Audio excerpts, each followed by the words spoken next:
Traditionally, ADV bikes have not been very beginner friendly. They're tall, heavy, have a lot of power. They're also very expensive and difficult for a new rider or a rider on a budget to get into. But fortunately, many manufacturers are starting to recognize that there's an obvious hole in the adventure bike market and have started making smaller displacement, easier to ride, less expensive adventure bikes. And I finally feel like there are enough of them on the market as of 2025 for me to give you a comprehensive list of my recommendations and the way I would rank them in terms of what I would recommend to a new ADV rider or a street rider coming over to ADV.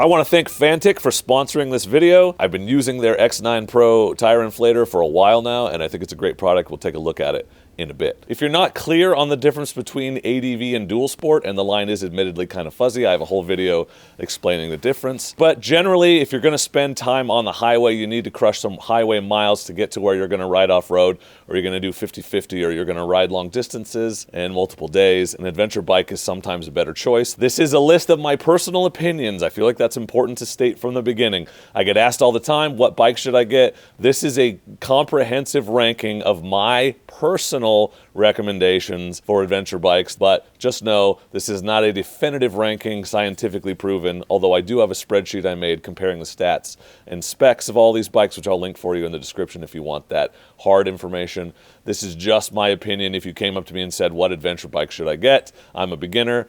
This is the order in which I would recommend them to you. If you're planning on spending more than 50% of your time off the road, or you don't have a long ride to get to where you are going to be riding off-road, that is over an hour or two, I usually almost always recommend starting on a dual sport. Start small, learn to ride off-road, and then move up to a bigger bike if you think you need it. But if you need an adventure bike or you're dead set on starting on an adventure bike, here's what I would start you with. In order from worst to best, and all of these adventure bikes are under 500 cc's, because I would have a hard time recommending anything bigger than that to a true beginner. So the F tier, the absolute worst bikes for new riders, for new adventure riders, I'm breaking my own rule. It's basically anything over 850 cc's. So the BMW 1200, 1250, 1300 GS, the Honda Africa Twin, the Yamaha Super Tenere, Triumph Tiger 1200, the KTM 1290 or new 1390 Adventure, 890 Adventure, 790 Adventure, Norden 901, basically anything over 850 cc's, I would have a hard time recommending to you. They're expensive, they're heavy,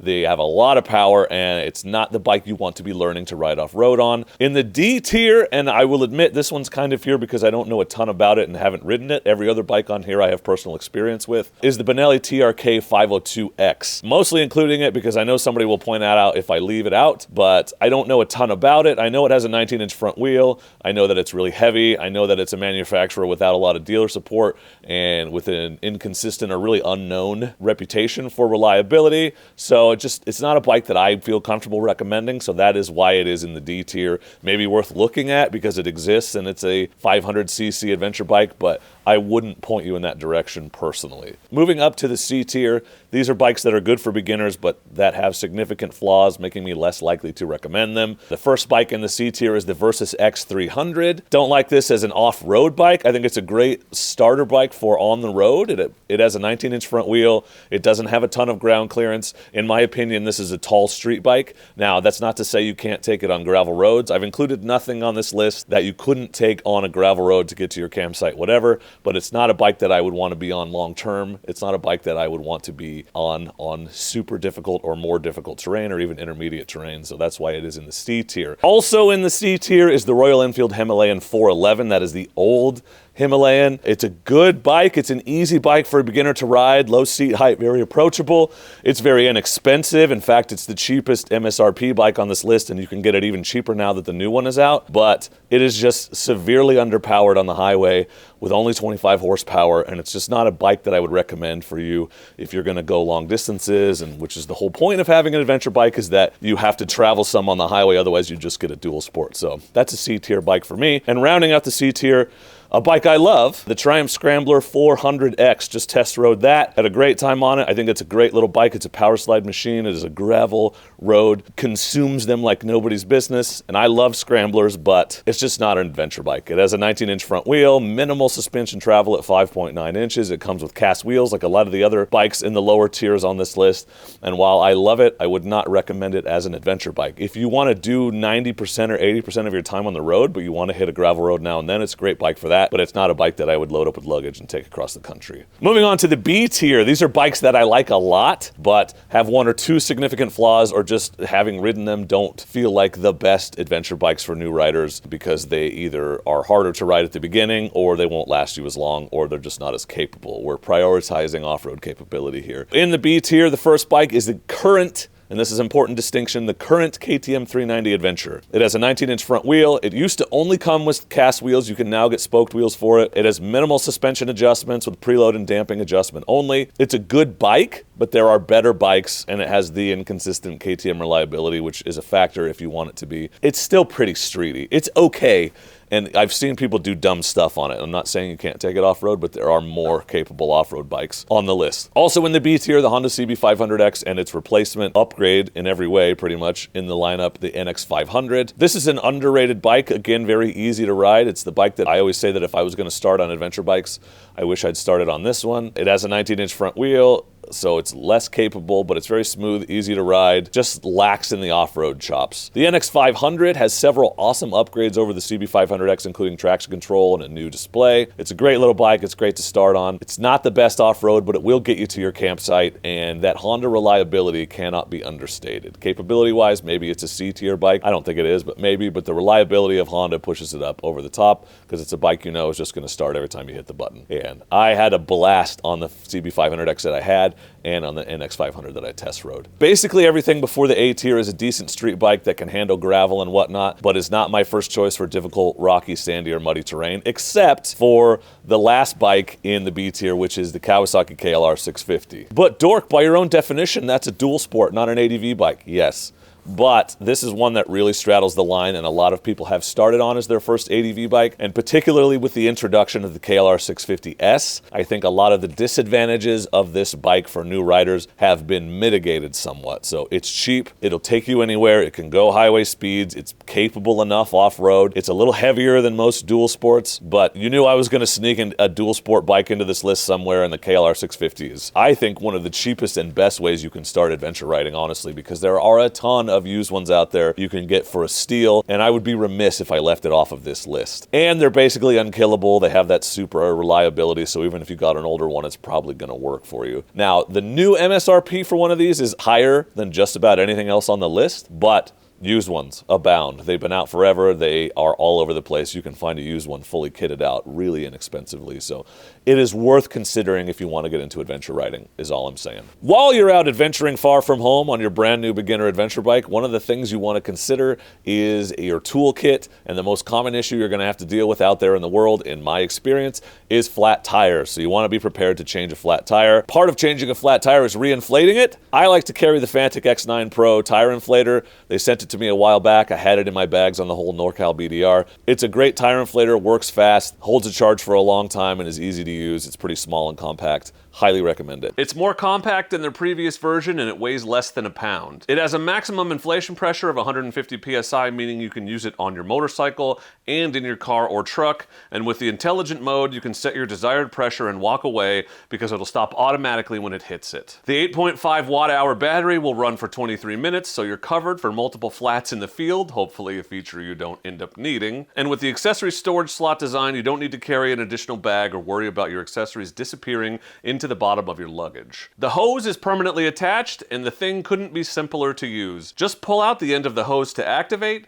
and push it back into the body to turn it off. I tested it and was able to inflate the front tire of my 300L to the manufacturer recommended pressure of 22 psi in 50 seconds, less than a minute. I've owned and used the previous version with no issues, and a ton of you bought them on my recommendations last time. I've heard nothing but good things from all of you that picked them up then. The new one is smaller and faster, and available right now for a stupid low price if you use promo code DORKX9PRO when you buy it using the link in the description. You can use promo code DORKX9PRO to get the Fanntik X9 Pro for $39 if you click on the link in the description. Moving on to the A tier. These are the second from the top tier bikes, and everything in the A tier could be in the S tier, except for one significant drawback. Starting with the new, and there are two bikes on this list that aren't out yet technically, but I wanted to include them because they'll be here in 2025, the all-new KTM 390 Adventure Rally. Now, this is not just a package that goes on the old 390 Adventure. This is a new bike, and it is significantly improved, and one that I'm very excited about. It is a 21-inch front wheel with a high fender. It is the most capable bike on this list based on the specs. It has a high seat height, and I'm guessing one of the highest prices, so that makes me reluctant to recommend it to a true beginner. If you have experience riding, you're okay with a taller seat height, or have a little bit more money to spend,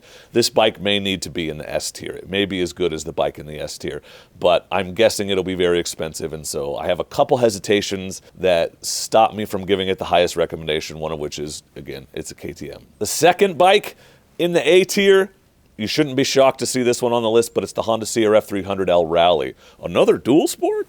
Yes, but I think of the 300L Rally as more of a light adventure bike. That's what I said in my review. They've mitigated some of the disadvantages of a dual sport as an adventure bike, and I think its off-road capability is very worth considering in a bike this easy to ride if you're looking for an adventure bike. You give up some highway performance, but I just spent 5 days in Death Valley with the Rocky Mountain ATV guys. Nobody was on a bike smaller than a 700 except for me, and I kept up with them going up and down through the mountains and all that. And in return for giving up that highway capability, you get one of the cheapest bikes on the list with the lowest weight and most ground clearance and suspension travel. It's the most capable bike on the list, the easiest to ride in the most difficult situations, so long as that situation does not require you to have a ton of horsepower to get out of it. Momentum is your friend. I love the Rally. I will sing the praises of the Rally till the day I die. It's a very easy bike to ride, very easy, smooth, forgiving bike for beginners. It's a little tall, but it's not an adventure bike technically, which is why it's not in the S tier, and it's a little harder to ride on the highway, which is why it's not in the S tier. The last bike in the A tier is the all-new Himalayan 450.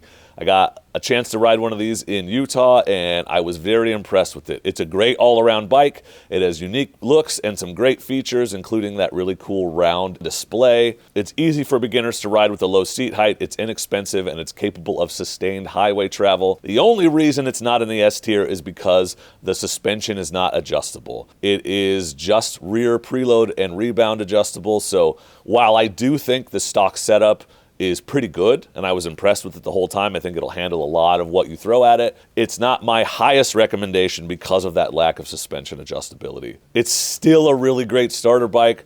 It is inexpensive. They have that 3-year warranty, so definitely worth considering. Don't hear me saying that anything below S tier is not worth considering. No, these A tier bikes are really great, and you should definitely consider them, but it's not in the S tier. So the only bike in the S tier, in my opinion, right now, as an adventure bike for beginners, again, not the fastest, not the most capable, but the best bike for beginners that is the easiest to ride at the beginning, but will last you the longest. Shouldn't be a surprise if you've seen my reviews of it. It is the CFMoto Ibex 450 or the 450 MT if you live outside the United States. This bike has fully adjustable suspension, a low seat height, which makes it incredibly approachable and capable. It's one of the easiest bikes to start on, but capable enough to take you to your first BDR and beyond. It can take you from first bike to first BDR, same bike. You can adjust the suspension as you learn more about what you need and how you ride, or as you start riding harder and faster.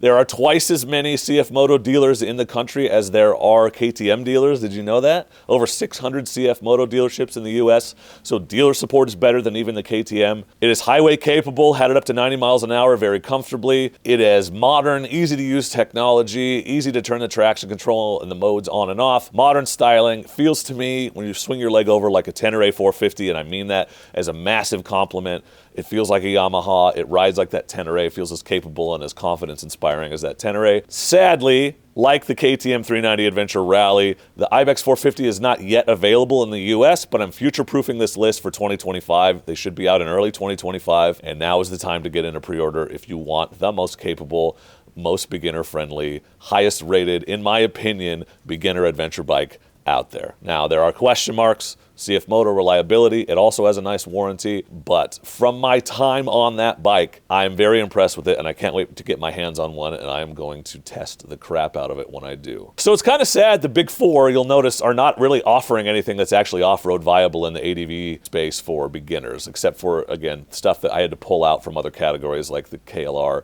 and the CRF 300L. So it surprises me to see so many non-Japanese bikes this high on the list, but that is what there is. And I applaud these companies for setting out to create beginner-friendly adventure bikes that are also capable. Honorable mentions, bikes that I'm sure someone's going to put in the comments that are not on the list because they're over 500 cc's. The Suzuki V-Strom 650. Great bike, just a little tall and heavy. It doesn't have a lot of ground clearance. Moto Morini X-Cape 650, cheap, easy way to get into a really pretty capable and pretty feature-rich adventure bike. Just a little heavy, in my opinion, for a beginner. And the Tuareg 660, that one's borderline. I think it's a little powerful. It has modes that can mitigate that, and it's still kind of tall, but it's pretty manageable. So it might have squeaked onto the list if it had a little bit smaller displacement. Another bike to consider if you're looking for a beginner adventure bike is the Suzuki DR650. A lot of people have adventured those out, and like the KLR, you can get a used one with a ton of upgrades and accessories pretty cheap. And then the bikes you'll ask about but shouldn't, Kove 450, isn't that an adventure bike under 500 cc's? Where is it? Not for beginners. That thing is a fire-breathing dragon. It is a bull that you have to ride in the rodeo. It's a bucking bronco. It is not for beginners, in my opinion, and it's not very comfortable. You have to want performance and not care about comfort, and I just don't think that's what adventure bike riders, especially new ones, are looking for. And the Kawasaki Versys 650, well, there's a lot to like about that bike if you spend your time on the street, but I don't think much of it as an adventure bike. And it's over 500 cc's anyway, so it didn't make the list. So, what bike have I forgotten? Feel free to leave it in the comments. That'll be a fun discussion. If you've owned or ridden or started on any of the bikes on this list, let's talk about that in the comments too. I think everybody can benefit from everybody else's knowledge. I want to say thank you one more time to Fanntik for sponsoring this video. Check out the link in the description and you get a good deal on their tire inflator that I used on the whole California BDR and have been carrying with me ever since I got it.